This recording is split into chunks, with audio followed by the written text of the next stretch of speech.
In Walmart's Hoonuville, everyone readied their cart. The early Black Friday deals are about to start. Online and in the app, such great deals to explore. Everything you love from tech, toys, and more. The days to save and the ones to remember are the 14th to the 16th of November. The Who's are all ready, but are you? Walmart Black Friday deals await. Who knew?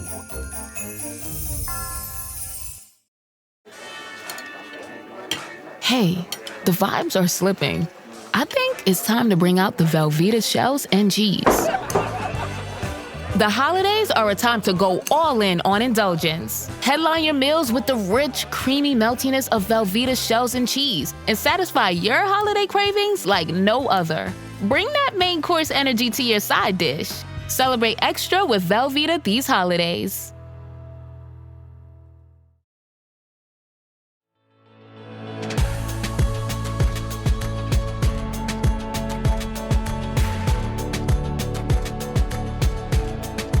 I'm Nicole Khalil, and you're listening to the This Is Woman's Work podcast. We're together. We're redefining what it means, what it looks and feels like to be doing woman's work in the world today. And in order to redefine something, you've got to get really curious about it. Deeply, wildly curious. In this case, curious about why some things were labeled woman's work and others were not. About the history and the evolution, about what you consider doing woman's work and how that might be different from what I consider to be woman's work. I could ask questions about this topic for days, and now I do, but I didn't always. For a long stretch, let's call it most of my 20s and early 30s, I was much more focused on knowing things than wondering about them. I wasn't so much curious as I was convinced. Convinced I had the answers, busy proving myself, tightly gripping to certainty like it was my very special security blanket. But here's what I've learned, especially as a coach and a leader. Curiosity is the power skill. And asking good questions, that's where the real magic happens. Because when we tell, we're offering our answer. When we ask, we invite theirs. And people don't often take meaningful action from being told. They take action from feeling seen, understood, and connected to their own solutions. Now, this hasn't always been easy for me. It still isn't today. I can be a bit of a tell monster because telling feels efficient, and I love me some efficiency, but it's not effective. So I've been on a long, imperfect journey of learning to ask instead of tell. Asking questions in those moments where I really want to give advice, asking instead of assuming, asking when it's awkward, maybe especially when it's awkward.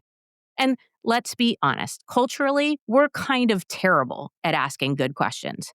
We reward hot takes, extreme opinions, and clickbait, not thoughtful inquiry.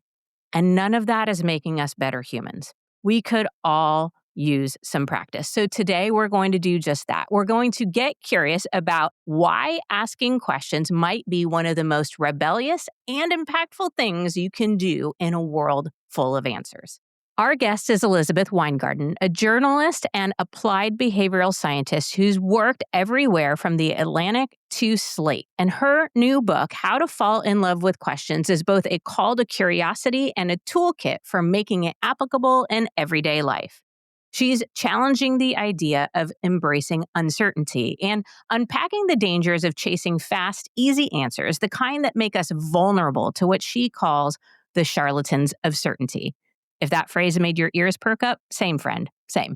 Elizabeth, thank you for being our guest. And I think that the best place for us to start is to ask you what made you fall in love with questions, why you made this your focus of your work. Yeah, well, thank you so much for having me. And I'm so excited to talk about this. And your intro was just a perfect, I think, encapsulation of not only the experience of kind of curiosity as individuals, but what you laid out in this kind of the society that we're living in and why this can be so challenging. But as far as what made me fall in love with questions, I'll back up for a moment and just say, too, the book is really about how to get unstuck from uncertainty, which is something that I think so many of us have experienced in our lives. And my favorite definition of uncertainty actually is a sense of doubt that stops or delays progress. And so when you kind of think about that definition of uncertainty, it's an experience that I think so many of us kind of can relate to, right? That sense of, I don't know what to do next. I have this big question in my life. I don't know how to move forward. And what comes up is, how do I move forward? How do I take action when I don't have all the answers? And so the book is really about that. How do you move forward and how do you take action without having all the answers, in part by forming a different relationship to the big questions of our life? As far as kind of how I got so interested in questions, it actually goes back quite a ways, about a decade ago. And I got interested in questions kind of in an unlikely way.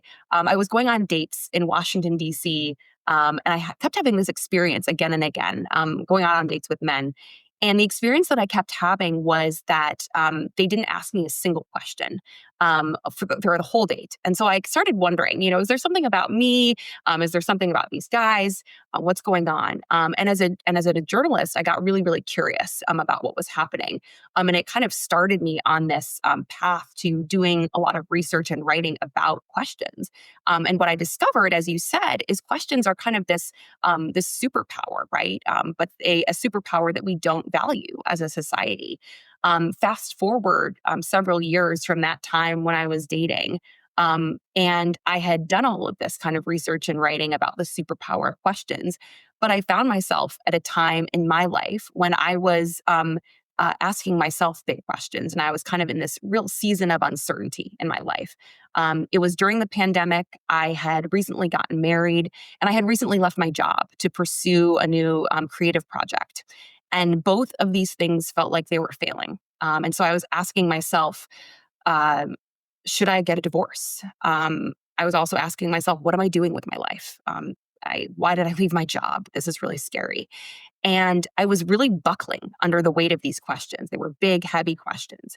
And I, as somebody who had done all this writing and research about the power of questions, how great questions were, all I wanted were answers in that moment. But at that time, I came across a book that really changed my life.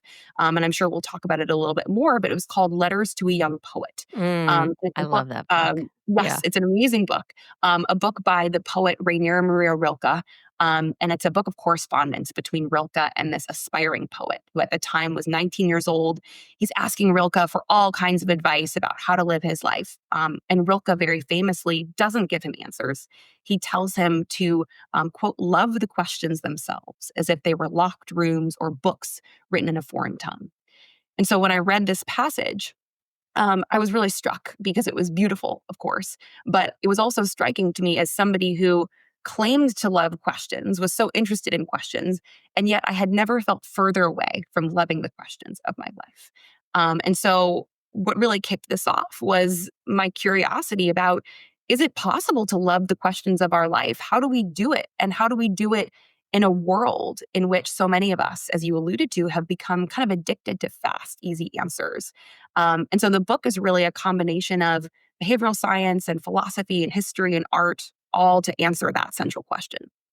Okay, there are a lot of things swirling through my brain as you were talking. First, there are so many places where has become obvious that we're just not good at asking questions, right? Like the dating thing, I think every person can relate to that, where it's like, seriously, you don't have a single question for me?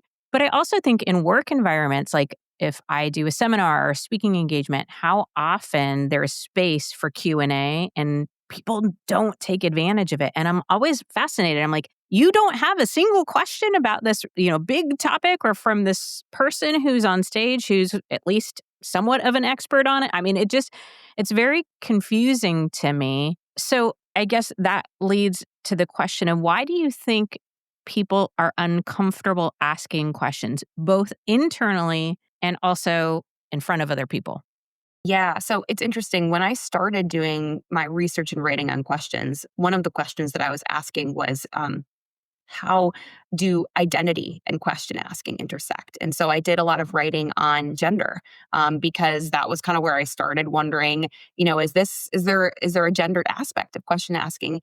And there's some research that suggests there is, and that especially in professional contexts, women tend to ask fewer questions than men.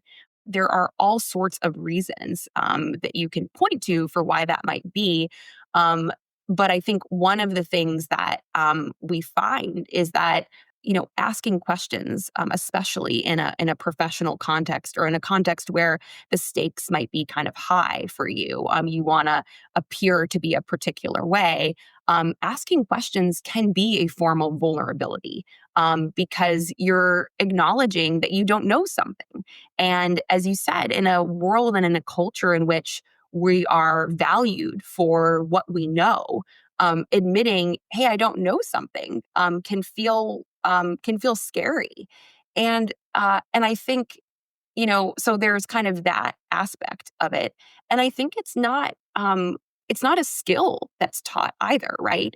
So I think we also aren't kind of trained as professionals and as people to really kind of dive deeply into the questions of our lives and to be in a space when we're at work to really think, what's a better question that I can ask here versus continuously trying to seek the answers.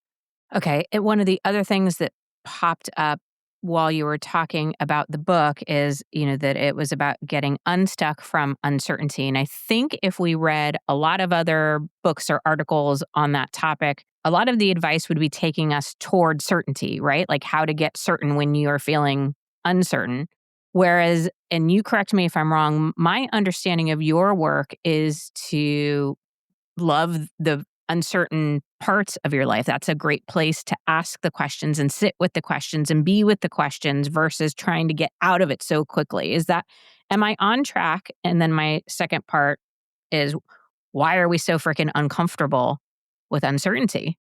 Yeah, so I think that's exactly right. And I should say, um, there's nothing wrong with searching for answers. But what happens um, when we feel uncomfortable with uncertainty, particularly about the big questions of our lives? And let me just take a step back here to talk about what type of questions am I really talking about?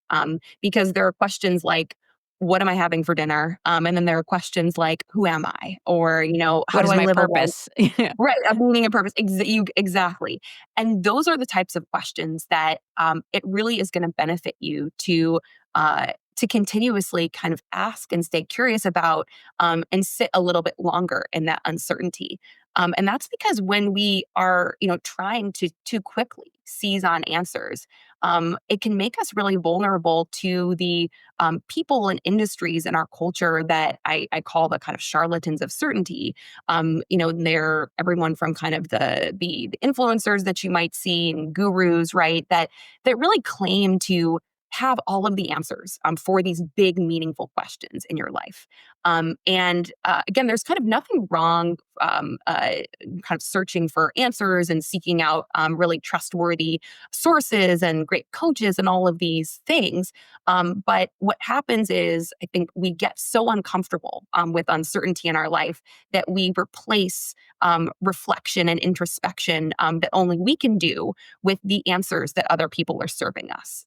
So there's nobody who can answer the question for you of what is my purpose, right? Like that's a question that you need to do the exploration to find out yourself. But it can feel so uncomfortable that we seek out these other places and these other sources to do that. And so I think there's a real kind of balance that we have to find between kind of searching for answers and getting more comfortable kind of in that uncertain place. And one of the things that I recommend in the book and that we can talk about a little bit later too is to develop your own questions practice. And I have in the book something called the questions map. And it's really designed to help you find clarity in the unknown. So it's not necessarily this is going to give you answers, but it's going to help you in that space where you don't have the answers and you don't know how to move forward. What does it look like to be able to kind of move and do something? So you don't just feel like you're stuck, thinking back to that definition of uncertainty, right? Stopping or kind of delaying your progress. We don't want that. We want to feel like we're kind of moving through our questions and our uncertainty. And so the map and the prompts are really designed to help you do just that. It makes me think of being active versus in this uncertainty and sitting with the questions and letting the questions sort of live through us. Yeah. It's like more of an active process. Whereas when I think of uncertainty that stops progress, I think of inaction, like we're just stuck. So I'm thinking out loud. I'm not sure if I'm making the most sense, but to me, it's that feeling of even if it's the smallest step forward, we're in motion, we're active toward asking questions and curiosity. Exactly. And I think it starts with, in a lot of cases, just getting curious about what are the big questions in my life right now. And going back to kind of, why we don't ask questions, what's going on.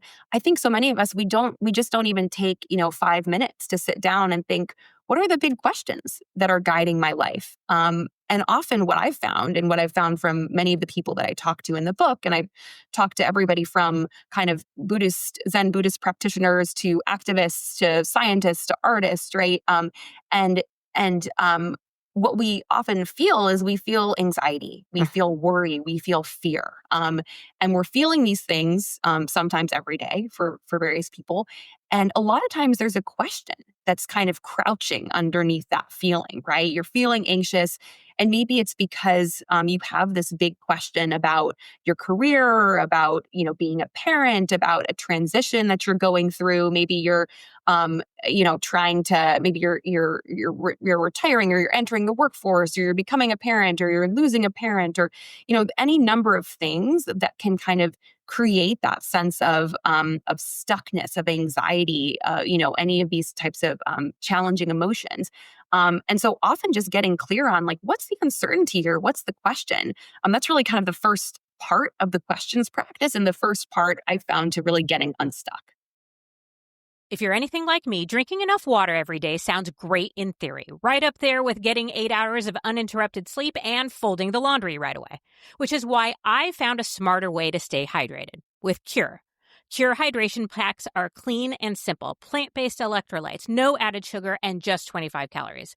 They hydrate better than water alone, and get this, they actually taste good. My favorite flavor is lemonade, but they have several great flavors that you can try, which make drinking water feel like less of a chore. They even have a Cure Hydration variety pack for kids. JJ uses them over long practices or tournament weekends, and honestly, I use them then too, because hauling kids around to all of their activities should qualify as a sport.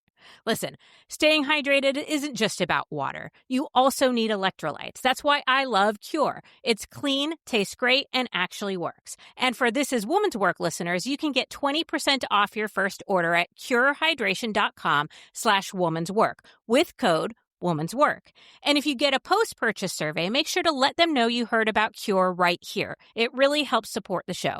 Don't just drink more water, upgrade it with Cure. This is Jason Momoa, and I'll be your finance professor today. Welcome to Banking Smarter 101 with Chime. Bam! First lesson, sign up for Chime and set up direct deposit. You'll be joining millions of members banking fee-free. Second lesson, get cash back on eligible purchases while building credit and a higher APY on your savings.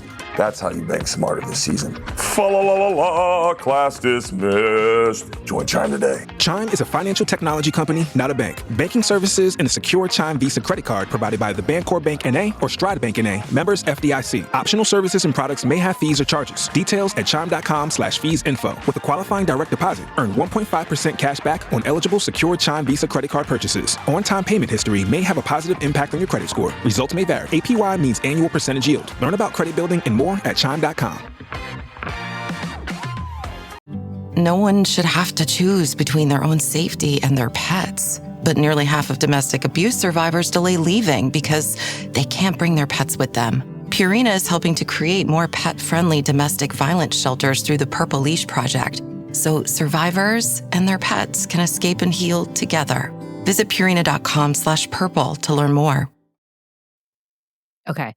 I love that. So what is the question, right? What is all of this unearthing or uncovering? If that's step one, I would imagine for many of us, either because we've been socialized to do this or because it's so easily accessible, that the next step is to sort of outsource, right? To leverage experts, books, articles, social media. When we're uncomfortable, it's really easy to want to fix it. And it's really easy to go out there and where these there are these fast answers or these one-size-fits-all solutions. Now, as you said before, it's not a bad thing to want to find an answer or to get a solution, but I wonder if there's a way of looking at that information differently. So rather than an answer, looking at it as a clue. Like, oh, this might be something that would support me. Let's find out. Or like breadcrumbs versus the final destination. And I do worry that that's where we lose a lot of our agency and where we lose a lot of these big questions is we latch so quickly onto somebody else's answer.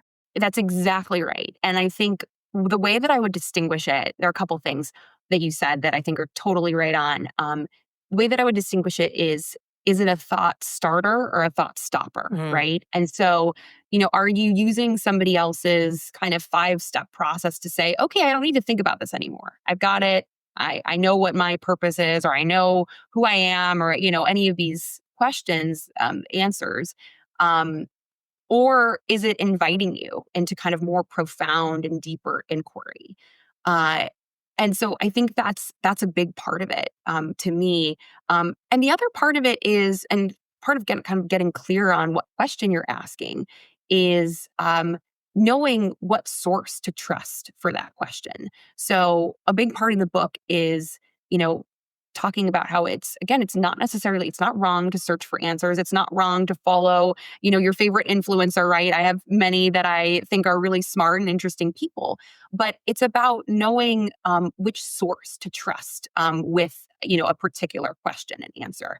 And I found this out kind of the hard way myself when I write in the book about how when I was going through some struggles in my relationship, I went to an astrologer mostly for what I thought was entertainment. Somebody had gifted me an astrology session.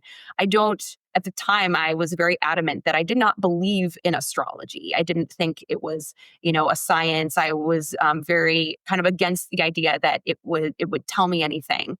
And yet, I took this question to the astrologer about my relationship, this really important kind of heartfelt question. And this astrologer told me that she didn't think that my partner was right for me, and she didn't think it was gonna last between us.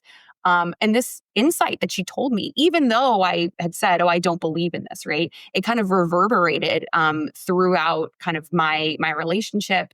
And I only later talking to another astrologer who was really smart, and I talked to her for the book, Jessica Lanyadoo. She kind of pointed out to me that I had asked the wrong question of the wrong source. And her analogy, which I think was a really good one, was you wouldn't ask, a friend who is always choosing the wrong person for a relationship. You wouldn't ask that friend for relationship advice, right? And similarly, you need to be really clear about what is the question that I'm asking and what source am I choosing to trust for an answer to this question. And I think so many of us, and I'm going to pick up on a word you use, so many of us kind of give up on our agency, right? When we're searching for answers because we're so, maybe we're so anxious, we're so eager to get out of that discomfort that we're just seizing on an answer rather than really doing the work to figure out, well, A, what is my question? B, and this is something we can also talk about, is this the right question? Is this the question I want to be asking? And C, what are the sources that I want to trust for this? And how do I be really discerning about that? Okay, I love the distinction of which source and kind of asking yourself that before you go out there. Like I think of the example, if I am having some sort of physical ailment, one of my sources might be a nutritionist or a medical doctor, but my source might not be, my hypochondriac friend who mines the internet for all sorts of information. And I also think, I'm curious your thoughts. In most cases, we should be one of the sources. There might be multiple sources, but we should be one. I think of your example with the astrologist. It sounds like, and maybe I'm misinterpreting this, that she said something that your inner knowing already believed or knew, which is why maybe it resonated with you. And so sometimes being open to unlikely sources, but always passing it through you as the primary source. Thoughts? Yes, I think you're absolutely right. You always also need to be that source that is determining, is this is this right for me? Is this something that makes sense for my life? And for me, when the astrologer said that, pointed to something it pointed to the challenges of my relationship in a way that felt really scary because I hadn't fully acknowledged to myself and to those around me kind of what we were going through. And I didn't want to believe it, but I was kind of in this pattern of avoidance about it. I didn't know what to do. I was feeling stuck, right? And so I didn't at the same time I didn't like the way that this particular astrologer told me that it just wasn't going to work out. And so I think what I only realized later was what she told me scared me, but at the same time, I didn't want it to be true. So it confirmed this fear that I had, but ultimately, it was not something that I wanted the relationship to work out. And so over the course of the book, I talk about my relationship and I talk about how what was really core to shifting my relationship was actually reframing and changing the question that I was asking. And so, early on, I had been asking this question of, should I get a divorce? And what I realized was that that question was really limiting in possibilities, right? It's a binary question. And so one of the things that I talk about is, not only identifying your question, but also identifying, is it the right question for you? Is it the question that you want to be asking? And for me, that question, and, I probably posed some kind of a binary question to this astrologer, right? Like, should we be together? Or kind of some kind of a yes or no. And ultimately, where I ended up was feeling like yes and no weren't good answers for me. Yes, we should get a divorce. I didn't want to get a divorce. And no meant not acknowledging the challenges that we were facing. And so where I ended up was asking a question that was something like, what would it look like for us to stay together? Or how do we both need to change for us to be able to stay in a relationship? And so I think that's really core to this process too, is figuring out how do we sometimes change the question and change the frame such that it opens up greater possibilities for our life, and then to this point about sources, opens up more sources for us to be looking at.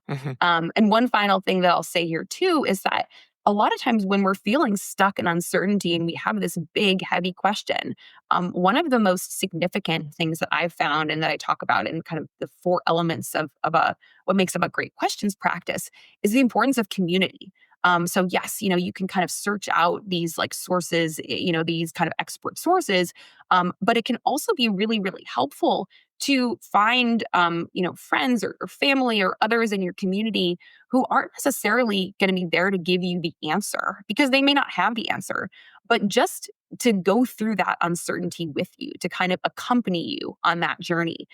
So that's a really big part of it too, is how do you stay comfortable enough kind of in the uncertainty while you're on that journey to find the answer?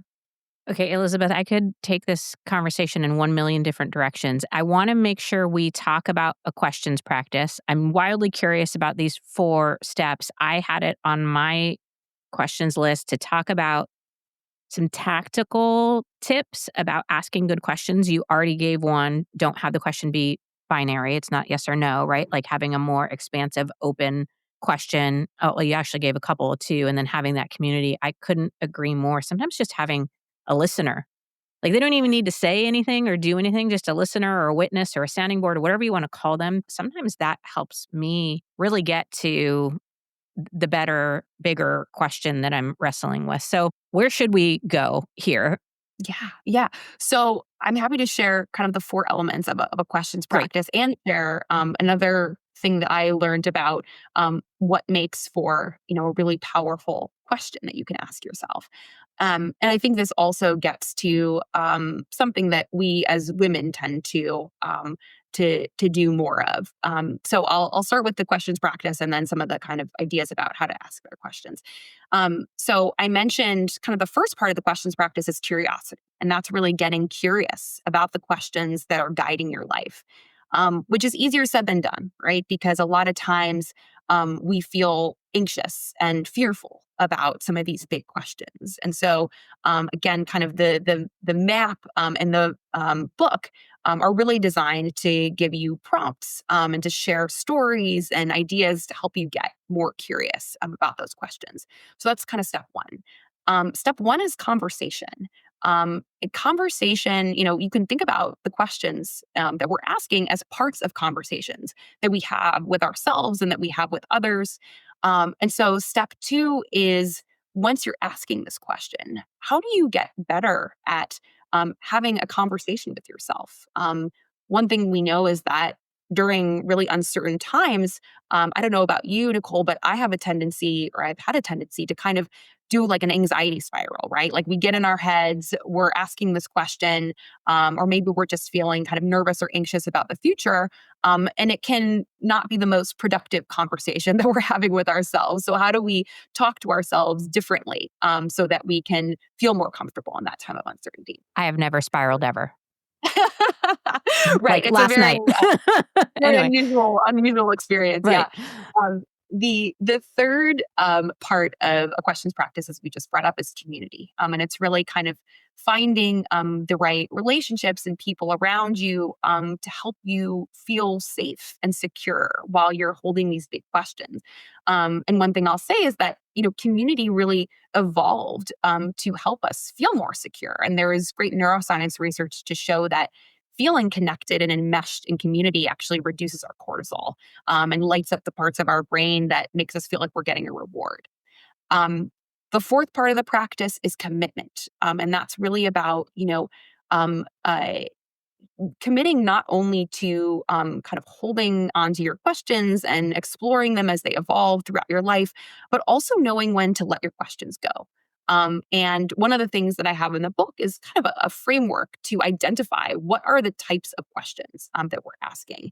And I actually liken the questions to parts of a fruit tree. And so the first type of question that you can imagine is like the peach. And that's a question that you're going to get answers to pretty quickly. Peaches ripen quickly, right? So it's like the will I get the job question. The second type of question is the pawpaw question. Pawpaw fruit takes like 5 to 7 years to ripen.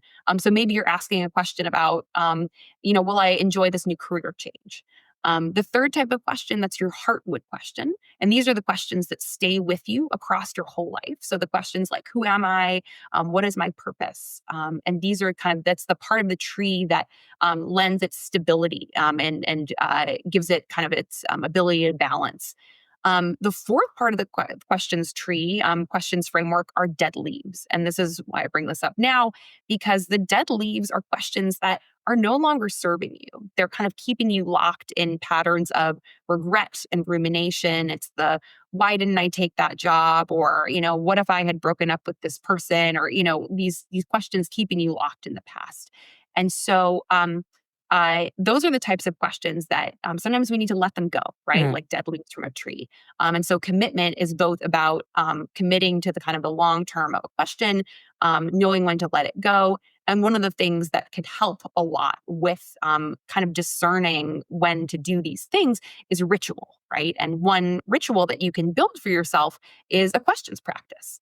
And so those are the kind of 4 elements of a questions practice. And the final thing that I'll say here about kind of what makes for a great question, in addition to making sure that it's not a binary question, you're also going to want to make sure that your question is serving as a kind of internal GPS. That it's leading you back to yourself, to what you want, to what you need to thrive, versus, and I've heard you talk about this, Nicole, kind of connecting you back to the expectations that other people might have, right?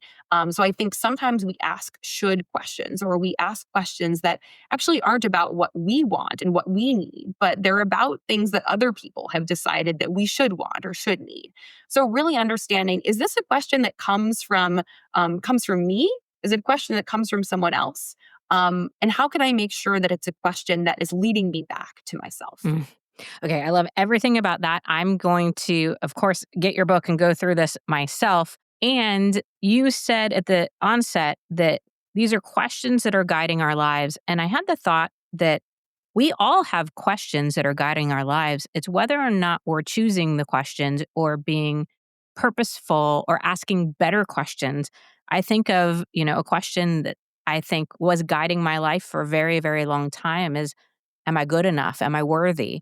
And that's not the question I want to be asking, but it was unconsciously what I was asking myself all the time. And so what kind of was a light bulb moment for me while you were talking is giving ourselves the opportunity to ask better, more meaningful questions as opposed to defaulting to the crap ones that have been fed to us from the shoulds and the supposed tos and all the stuff. Okay, I have 1 million more questions. My last one was around, I'm going to call it back pocket questions. I just have some questions that I like to keep in my back pocket when I don't know what else to say or when I catch myself wanting to default to telling or giving advice. I mean, something as simple as, can you tell me more about that? But are there any just good questions that we can keep in our back pocket for ourselves and each other when we want to default to something else? I love that question. And I think I want to reflect just briefly on what you just shared too about the am I enough? Am I worthy? And just to say that there are several characters and stories that I tell in the book of people who had those same questions and came to the same realization that you did of, wow, I'm asking these questions that are not leading me to a place that I want to go. And so through a questions practice, we're able to get back to that place where they recognized A, their question, and B, that they could ask a different and better question. And that transformed their life in a lot of ways. Um, and and just to reflect on the right kind of the are there different or are there questions that we can keep in our back pocket? Um, you know, I do love, there are a couple of questions that I would point to here. One question that I think can be fun is, what would I do if I wasn't afraid, Hmm. right? Or if I wasn't afraid of failing? I think that's a question that can kind of open up possibilities for folks. And that's a big part of, you want your question to, in the words of a Zen Buddhist practitioner that I spoke to, Joan Sutherland, a good question should kind of open up the windows and doors in a room, right? So it should really just make your life feel bigger. So that's one. And I think one of the questions that I've been kind of living through my whole life that I think is particularly important for folks, especially if you're somebody that has a strong relationship to your career or to your work, is how can we define our worth and value outside of our achievements or accomplishments? So this is one I think that can be really, really hard, especially in our culture, which Mhm. tends to kind of valorize the things that we can show on our resume. But what does it look like to be able to do that outside of what somebody can read on your resume, right? So I think that's a big question that I continue to kind of live. And so I would share those two, but I would be really curious to hear more of your back pocket questions too. Yeah. So as you were talking, I think probably the biggest back pocket question I use in my day to day life is, what would I want JJ, my daughter, to do in this situation? Or what, would I hope for her? Because I hope the best for her. Like, I want all the possibilities. I am the most open about what is big and possible when I'm thinking of her. And so if I put it in that lens, then it sort of forces me, because I have it in the, this is my opportunity to be an example. And if I want it for her, I should want it for myself. And sometimes that is what opens up the most for me. That came to mind. I love that. That's such a great one. And now I'm thinking about how I can do that for with my son, who I also want the best for. And so maybe that'll become one of my back pocket questions. Oh, But I I love love that. that. That would make me very happy.